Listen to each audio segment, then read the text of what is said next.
So recently there was a Robb Wolfe interview with Joe Rogan on a Joe Rogan podcast. Here's a little snippet there. Now, I've got nothing personal against Robb Wolfe or Joe Rogan. I'm just sharing my comments and criticisms. Who is Joe Rogan? Joe Rogan is the UFC commentator. Robb Wolfe is a very well-known author. He writes the book called The Paleo Diet Pollution. And it's been a very popular book to read. So, just sharing my comments here on Robb Wolfe, the author. No, nothing personal against Robb Wolfe and Joe Rogan, just sharing my comments here. So, I want to firstly say that I totally agree with Robb Wolfe about the sleep. You know, the sleep thing's just so critical, and he talks about taxes and stuff like that, and thumbs up from the Durianrider there. Definitely early nights, getting enough sleep's critical, and it's something we overlook. And that's what I agreed with Robb Wolfe there. Now, I disagree with quite a few points, and we'll get through those now. I like how the interview started with a little plug for supplements that help brain function. That's interesting, because that high-fat paleo diet, you get a bit little lipemic in the brain cells, and you can't think clearly. You get a bit foggy, like, I need some more coffee, man. Where's that organic black coffee? Where's that organic quad latte, man? What is the question? Can't even think. It's like your brain turns to peanut butter when you're eating that much fat.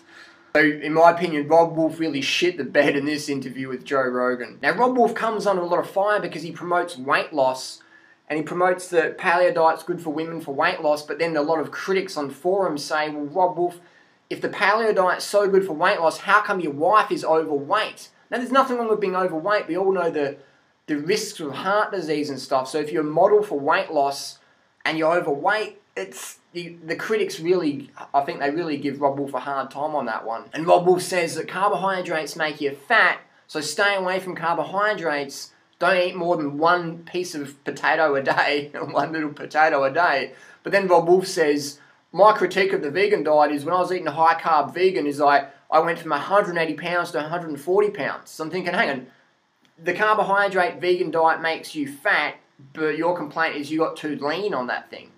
Interesting. And Robb Wolfe says the environmental benefits of eating beef over plant foods is you need no oil to produce beef. And I'm like, well, hang on, Rob. Refrigeration, transport, driving that person who has the coronary heart attack to the ambulance takes a bit of oil. You know, all that stuff, the pharmaceutical products people need for cholesterol. That's right, high cholesterol is good in paleo world. I like how Robb Wolfe says, when it comes, Joe Rogan says, so what do you think, would you eat a lot of carbohydrates? And Robb Wolfe says, I'd rather drink a lot of alcohol than eat a lot of carbohydrates. If I was going to have a binge on carbs, it would be alcohol-based. Robb Wolfe says he drinks a few glasses of alcohol every day.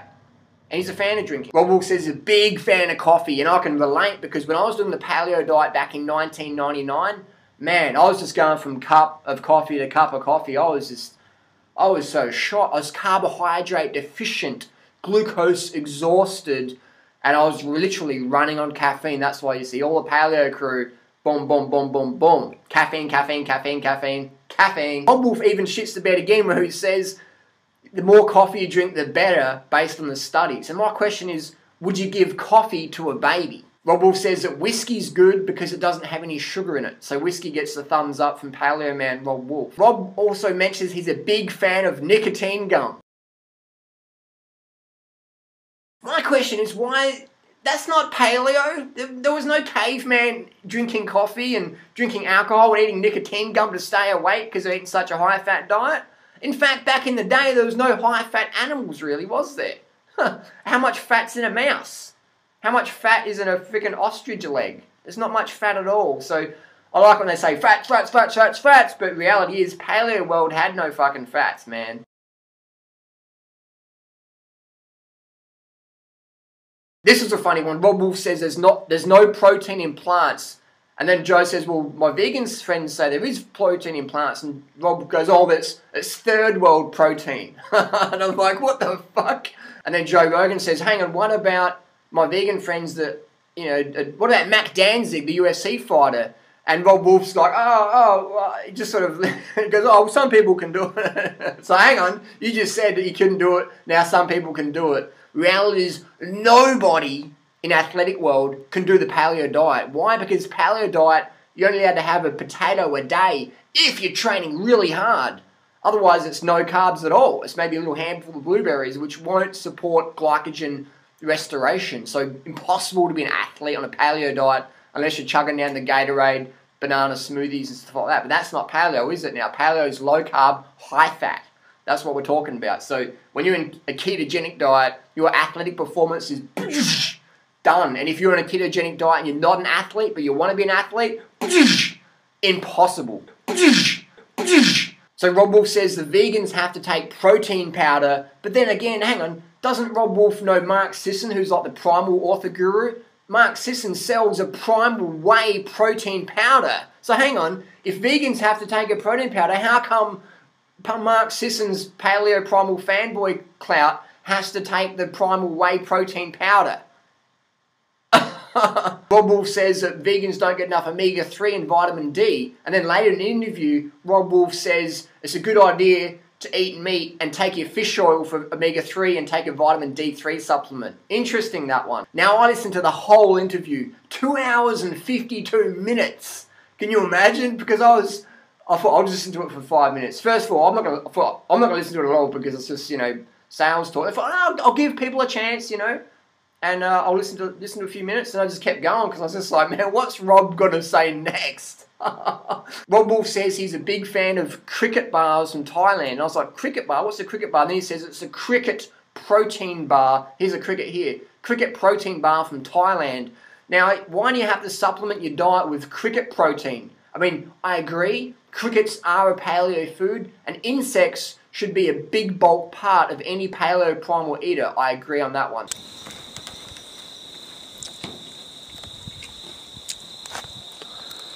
Tasty? Not bad. There's a good one under here. Oh! They're actually dehydrated. Kind of crispy. Yep. Not bad at all. Another good one there. We would have eaten a lot of insects back in the day, do you reckon? I reckon. Someone said our ancestors weren't too proud to lift a rock for their dinner. Yep. Pick it off the Toyota Camry. Not bad. So what does it taste like? The grasshopper legs. It's quite nice. Hard to describe. Yeah. Not bad. There's one, you got the one left here. There's two on the other line. I might be nearly done. This might be my last one. Yep.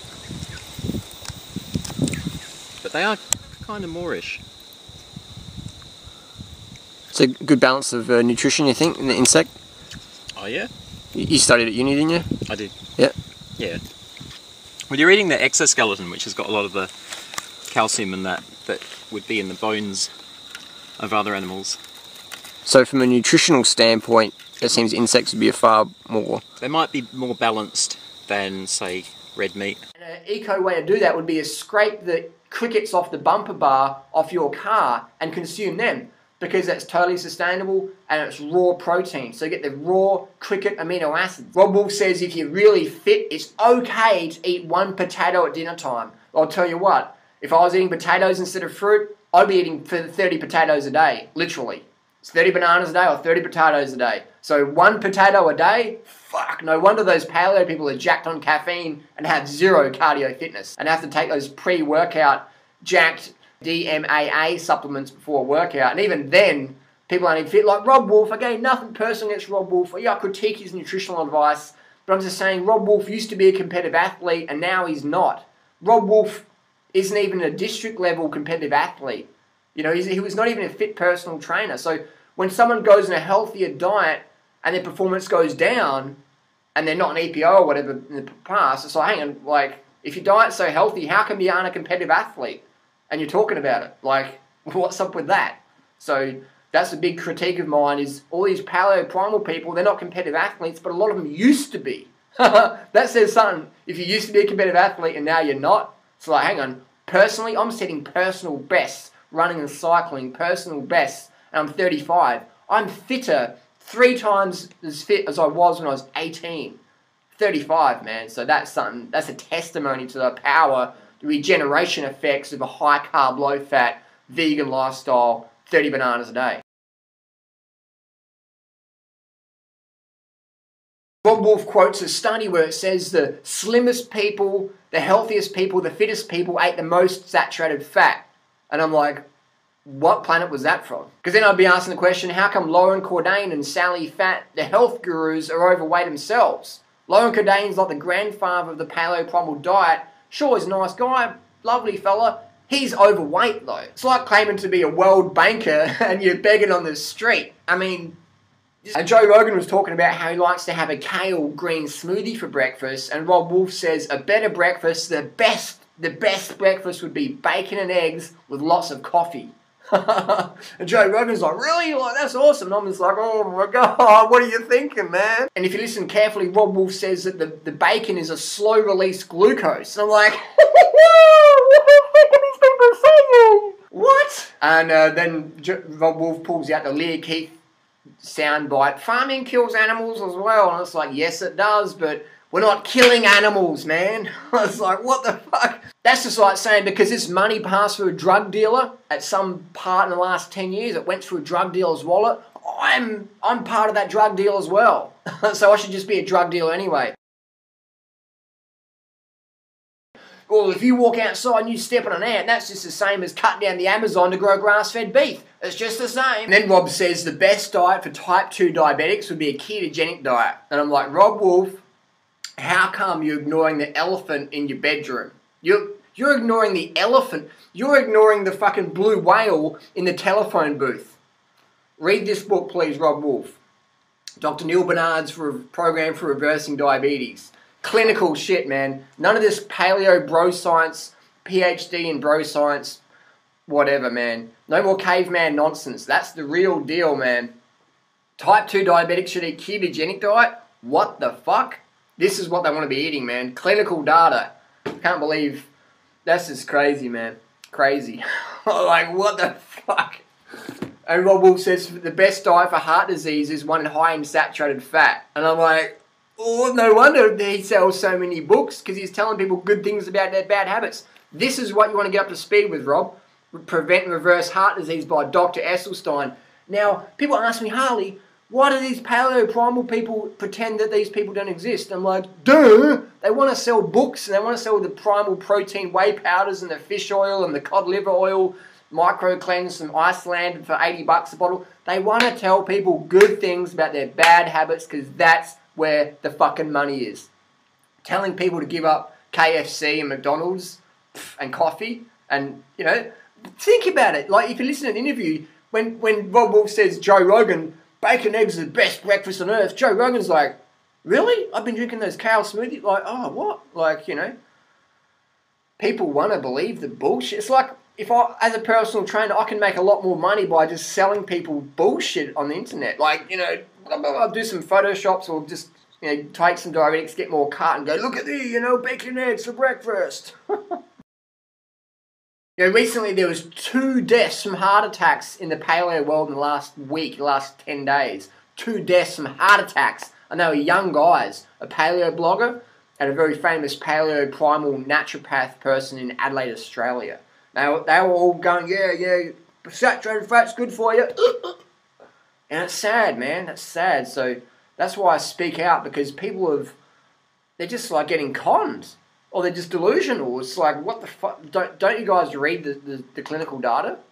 Like, how the fuck is eating Big Macs and steak for breakfast healthy? It's not. Bacon eggs for breakfast is the healthiest food ever?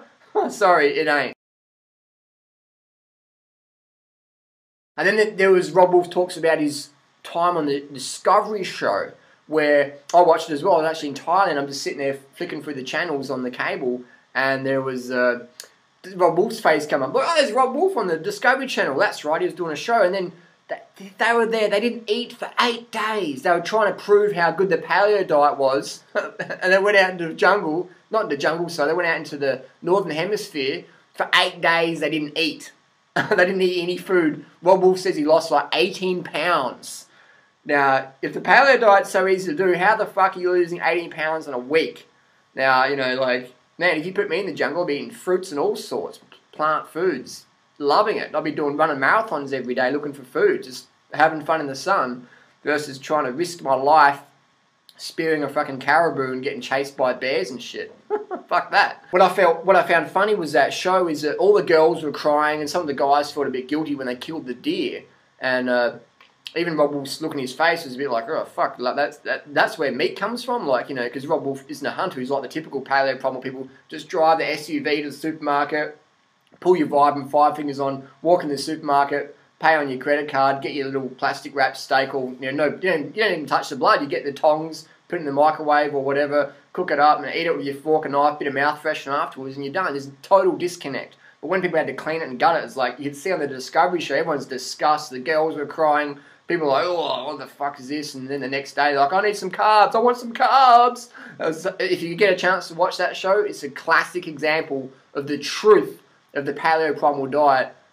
It's just unsustainable. And I love this picture of Mark Sisson and Robb Wolfe at the ice cream parlour. Now everyone loves sweet foods, man. I agree. Sweets is the go. Fruit's your friend. Gobble up put down the ice cream, pick up the fruit. And then Robb Wolfe says he caught a mouse when he was on his camping trip on that Discovery show. He cooked the mouse up, and he says, I cooked it up really well in case they had dengue fever. And I'm like, hang on.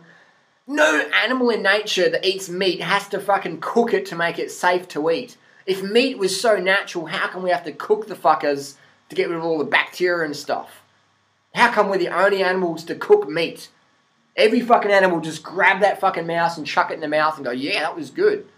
How come we don't have to cook the fruit? If you have to cook something to make it safe to eat, then chances are you shouldn't be fucking eating it. And the last comment where Robb Wolfe really confirmed his shit the bed in this interview was where he compared the veal industry, like Joe Rogan brought up the cruelty of veal, where they lock them in crates and shit. This is what happens. What happens with the organic dairy industry, all dairy industry, is they pull away the male calf, and the calf gets put in a black fucking shed, so it gets anemic, so the meat's all fucking tender and shit like that. They make the cage out of stainless steel, so it can't lick the iron, so it becomes anemic. They tie the animal down with the collar, so it can't even get up and build its muscles. It can't even stand up. Because if it stands up, it builds the muscles, the meat becomes too tough for their fucking paleo primal gourmet people. So what they have is they have this fucking sick veal industry, and Joe Rogan says it's fucking crazy, isn't it? It's cruel. What do you think about that, Robb Wolfe? And Robb Wolfe says, it's just like watching Jersey Shore. I agree, it's cruel. Fucking hell, man. So my conclusion for the interview was that Joe Rogan sounded half-conscious. He was sort of, open to it. But Robb Wolfe had his little paleo primal caveman blinkers on going, no, I can't comprehend that. So that's my comments and criticisms of that podcast. What did you think? Post your comments and questions down below. Want to learn more? Subscribe. Paleo primal diet debunked.